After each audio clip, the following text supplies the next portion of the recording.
Hello, everyone, and welcome to This Work podcast, where we talk all things careers, startups, and entrepreneurship. Today, we are interviewing one of the most I don't know what to say. I thought I believed in myself. This one right here is the epitome of believing in yourself and just knowing who you are and just leveraging that power to empower other people. So today we are interviewing Officer J.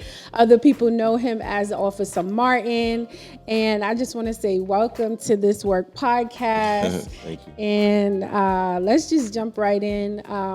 Usually on this podcast, we talk to people who are either looking for their dream job, have a side hustle, or really seeking to go into full-time entrepreneurship.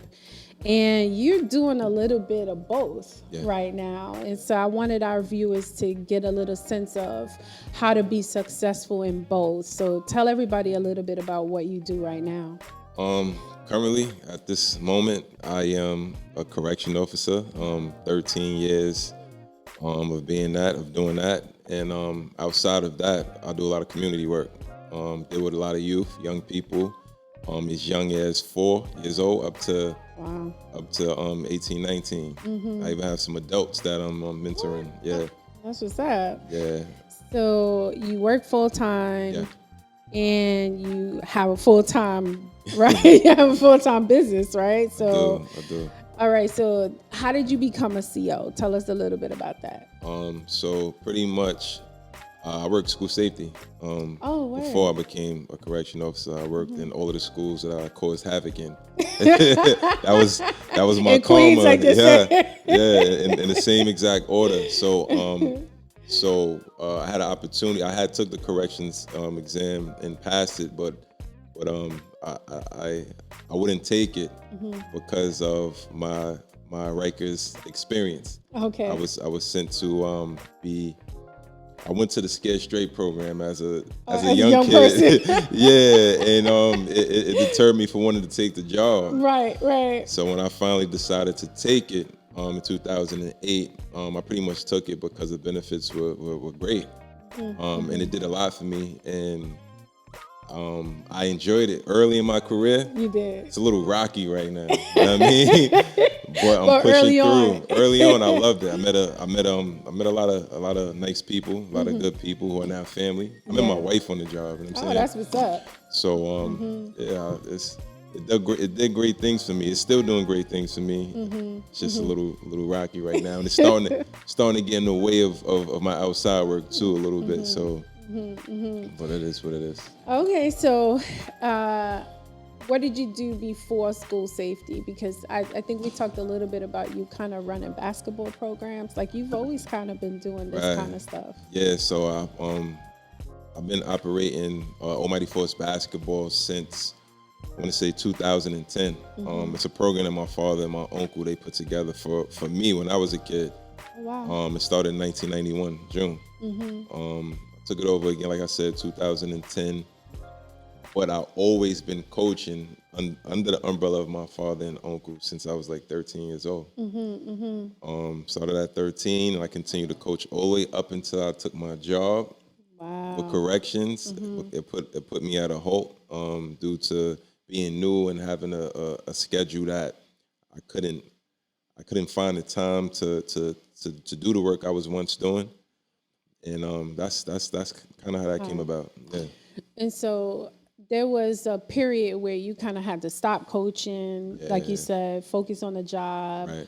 What happened as a result of you kind of like cutting those community ties for a minute to focus on your job? So what happened was it was tragic. I mean, it was crazy. What happened in that period throughout the 2 years that I was on probation, is a probationary period with the job. Throughout my 2 years, there was a group that I coached just before I started corrections. Group of teenage boys, 7th and 8th graders, 7 of them to be exact. All 7 of these kids came through the jail. Throughout that 2 year span of me not being able to be next to them daily the way I was, communicating with them, checking on them, making sure they ate every single day, making sure they was on top of their schoolwork and stuff like that. All 7 of those kids came through the jail. One who's who copped out to 20 years. Some of the young guys home after doing between 8 and 16 years and stuff like that. But that's kind of what took place. And there were other kids that I coached in between before I took the job, in between that time frame that came through the facility. So I wanna say a little under maybe 20 kids that I coached came through the facility that I worked in. And after seeing them in the facility, having a conversation with them, they all explained to me that once I stopped coaching, they had no other male figure or anybody for that matter that cared about them enough to give them things to do, keep them busy and occupied, and eliminating that idle time. And they all turned to the streets, committed crimes that they all sorry that they commit the crimes, and they have to serve time for it. And yeah, that's why it was super important for me to get back into it as soon as I was able to get off probation, my probationary period. I was able to I was blessed with a schedule that allowed me to get back to doing my community work. Yeah. I mean, that was like my second question. Like that right there alone, let you know like how important your role was in the community, and how, getting back to it is most important. And so after that time, you went right back to it and never stopped. I went right back into it, but going back into it, you're starting fresh. So there was a time before I took the job where I had maybe close to 100 kids in total. Returning back to it after 2 years, I have 0 kids. Oh so I literally started from nothing. Right. I mean, so to build it back up to just before the pandemic, having almost 500 kids enrolled. Wow. And just today, we started our second week of registration for our development program, and to have a little over 100 kids register tells me that I'm doing something that people like. You know what I mean? And it's really important. And it's super important for these young people. So.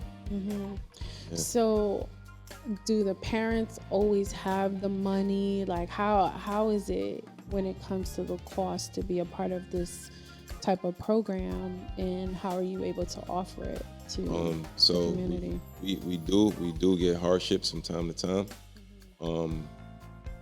But I've been blessed over the past few years to have parents who are very giving, like myself. So if we do have hardships, if we come across those kinds of hardships, they would step in and contribute in any way that they can, so that no child is left behind. So how we do fundraisers. I throw dinners, parties, do all sorts of things. Sell gear. This is my stuff right here. You know what I mean? We sell gear. Right. Get your AMF apparel. Right. Anything that we can do to generate some cash to help offset some of the prices that we come across, because everything costs. Basketball tournaments, trips, feeding these little hungry guys, like everything costs. Like anything that we could do to generate some cash. And like I said, I've been blessed to have a lot of parents, a lot of adults who contribute in so many different ways that when we do have those hardships, it's taken care of. Because we don't turn any kids away at all. I mean, I love the fact that, it's so much more meaning behind doing the work now. It's like understanding that, if I'm not there, these are the things that they could get into, especially the young people that, feel like they don't have a male role model in their life to kind of push them into anything positive. I think that you probably could do a lot more if you were able to get some real sponsorship dollars into the program. Big time. I hope that, that's kind of a direction that you guys are going, so that you can service more young people. It's definitely direction. Yeah. I started, like I said, I position myself, or our position, our program, Almighty Force Family Incorporated. We're now a nonprofit. Just a few things that I need to take care of on my end in order to start going after those grants that we can get to do some of the programs that we've been doing strictly off of donations. Right. You know, so if I can do it on a larger scale and open it up to so many more, that's the goal. Way to go. Yeah. Right. And so what else are you guys doing? Because I know, basketball is one thing. Are you guys doing other things within the program? Yeah, so basketball is pretty much like the tool to bring them in. You know, it's like the common interest that we all have. Like we love to play basketball, us adults, and we were skilled and went to certain levels with it. So now we use that tool to teach young people life lessons. We bring them in, introduce them to the basketball portion of it, and then throw in the mentorship. Then we throw in the workshops. Okay. Then we bring in the guest speakers, and we bring in the different city agency reps, and just different working class people from different walks of life, whether they're entrepreneurs or whether they work for an agency. And we have them sit down with the young people and just kind of share their journey, because they need to see they need to see Black men, they need to see Black women in these spots, and I want them to see that they dealt with the same adversities that we dealt with, the same adversities that they're gonna deal with if they haven't come across them yet. But we could better prepare them for it. Right. So by bringing these different people in and sharing these stories with them, kind of helps them to figure out which direction they want to go, and then we just invest in that. So I'm sure you guys are big on like mindset and kind of developing them personally. Yeah, big time. I can imagine as a parent to two young men, like I know the parents love it. Yeah, they love it. Yeah, they love it. And so you have a full-time job. You are a full-time entrepreneur, but your job kind of celebrates the work that you're big doing. Time. What? Right? I said, I wrote on Facebook the other day. I said, I know that my department is in a weird space right now, because it's the first time in my whole career I didn't get an award. You know what I'm saying? Like, what's going on? So you always get an award, like saying else? At least one award. So I know something is going on in DOC right now, because I ain't get an award all year. It don't even make sense. It don't make you, because you're just supposed to get an award, right? Somebody told me they say the year's not over yet. Right. You still got a month to go. Exactly. Okay, so that leads me to my next thing. One of the things I definitely know about you is this, you have this mindset about you, right? That is your signature. I personally think you are the most popular correction officer. I'm not. On Rikers Island, in any other facility, anybody you talk to, somebody knows you, okay? And it's this mindset. Like, we had a conversation before. You was like, yo, I could do anything. My mother and father told me. I'm telling you, my parents, shout out to my parents. Robin and Raheem, mom and dad. Man, they blame them for this. My mom just laughing at me all day long, because she's like, yo, where do you come from? I came from you. This is your fault. No, but you take it over the top. Yeah. You can I can hit you up and be like, yo, that was dope. You be like, I know. Like, it was me. It's like, but you live with this mindset, and it's infectious. I think that's one of the reasons why people love to be around you. Pretty much anything that you're doing, forget it. Yeah, they support it. Yeah, it's supported 100%. And I think it's the authenticity about you, and definitely that confidence. The confidence is I know it's next I've level. seen it's next level. Yo, listen. Once they gave me Man of the Year, that was it. Oh my God, who gave you Man of the Year? They gave me Man of the Year. They gave me Manatee. Yeah, that's it. Shout out to my sisters. Oh my gosh. I appreciate y'all. Y'all don't know that y'all took me over the top with that one. That was it. That was it. Manatee. Yeah, but I'm working on Decade as we speak. You're working on Decade? Yeah, I'm working on I'm working on it. It is, it's good. It's dope. Actually, it's infectious. It kind of makes you realize, like, wait a minute, I should always be thinking like this about myself, right? Have to. Okay, so, but now we talked about your work. Mm-hmm. We talked about your second work. Yeah. But what about your after work? Because you got like 3 jobs. Yeah. Yeah. So tell us a little bit about that. So I feel like life should be celebrated often. All right. You gotta celebrate. You gotta celebrate every opportunity that you can. So from time to time, I would throw an event, a gathering. A gathering. I would throw a nice gathering, and a lot of people come out and support it and stuff like that. The only thing that I'm doing differently from what I was doing when I was party promoting and stuff like that is I make it a fundraiser now. Okay.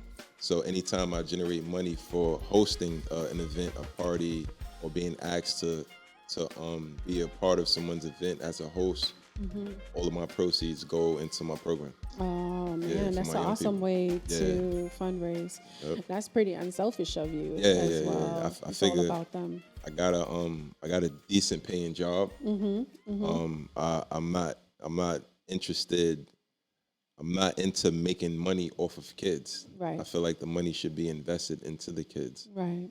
So if I'm able to generate any kind of income extra from what I'm doing outside of my primary job, I'm going to. So that's just one of the many things that you do. Yeah, that I do also. So I mean, you have these events and you're being modest. You would have these events and it would be fully supported. That's what you say.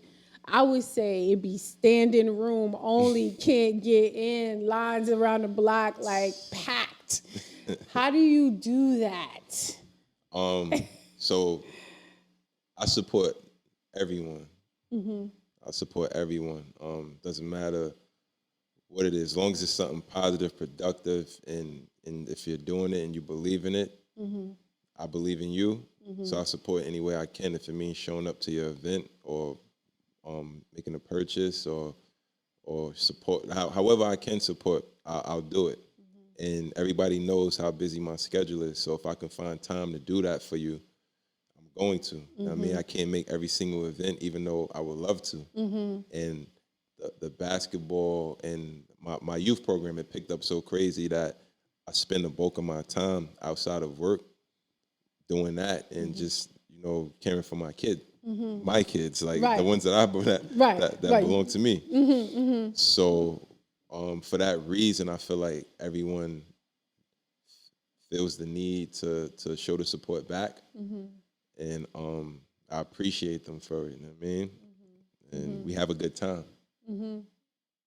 So just to kind of pick up, I think that not everybody that wants to be an entrepreneur necessarily should leave their job.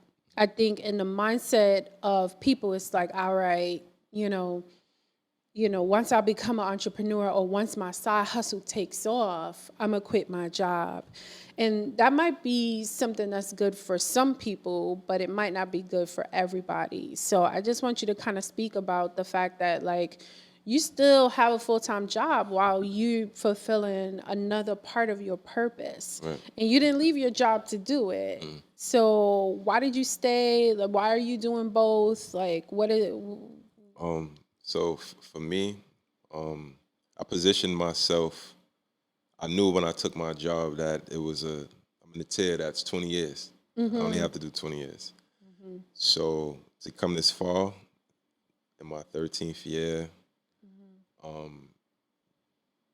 it would be foolish of me to leave early and leave all of that money on the table.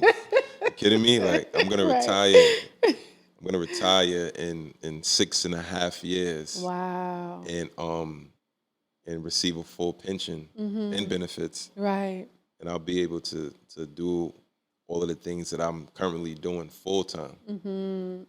So I feel like people should kind of think about like what's their end goal. If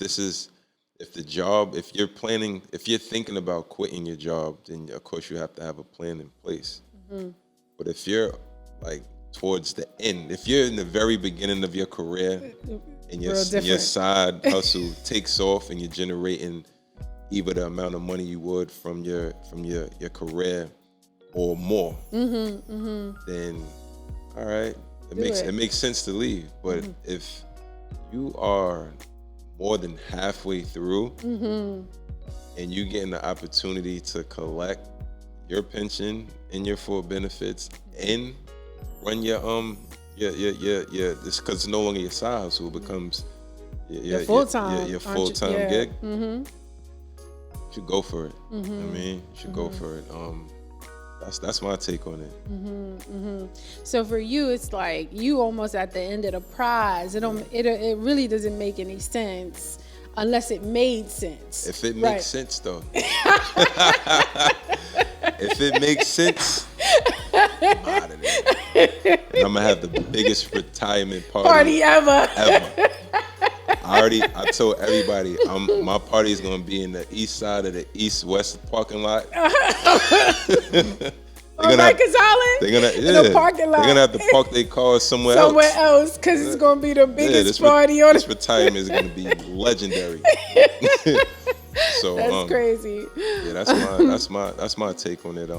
If you're early in your career and you see it's not going anywhere, but your side hustle is generating the same money or more, and you foresee it going, generating more, you stick with it. Yeah, that's how I feel. Yeah, that's how I feel. Yeah, I think too. There are some people that I think we always assume that people at work aren't fulfilling their purpose or they aren't happy. Yeah. And some people are really happy at work. Right. And so if they do have a side hustle, why not do both if you can handle you it? You can manage it. Yeah. And honestly, sometimes that full-time hustle supports the other things like your mortgage, regular car payments, a sufficient savings. So I don't think those people should, but I think you're right. If you're in the beginning of your career or if you're not happy at work and your side hustle is fulfilling and it becomes something that you can do full time, then yes. But by all means, stay at work, if it's something that you could do until it makes sense, Gotta make sense. Real sense. Yes. Dollars and cents. Exactly. Has to. All right. So with that said, just let our viewers know how they could get in touch with you. Potential sponsors, people out here, it's the holiday season. If you want to give to young people, if you want to sponsor by buying some clothing and go a long way to making sure that young Black males are supported, encouraged, and actually have part in athletics that kind of builds their character. Yeah. Certainly, I want to invite our viewers to reach out to you. So how can they follow you, get in touch with you, donate? So I have you can reach me through all my social medias accounts. Okay. I have a website, my name, Jaivon.com. Oh, nice. Mm-hmm. Jaivon.com, landing page, it will bring you to all of my social media accounts. Okay. Kind of give you a view of all of the things that I do and stuff like that. And yeah, man, I'm What's pretty. What's your IG handle though? Jaivon. Okay. JAIVON _. Okay. Facebook is the same, Jaivon. My full name, Jaivon Martin. Twitter, same, Jaivon _. That's how it could be reached. All right. Well, with that said, thank you guys for viewing this Work podcast. And as you know, you can follow us now at Work Matters. And we'll be in touch. Thanks.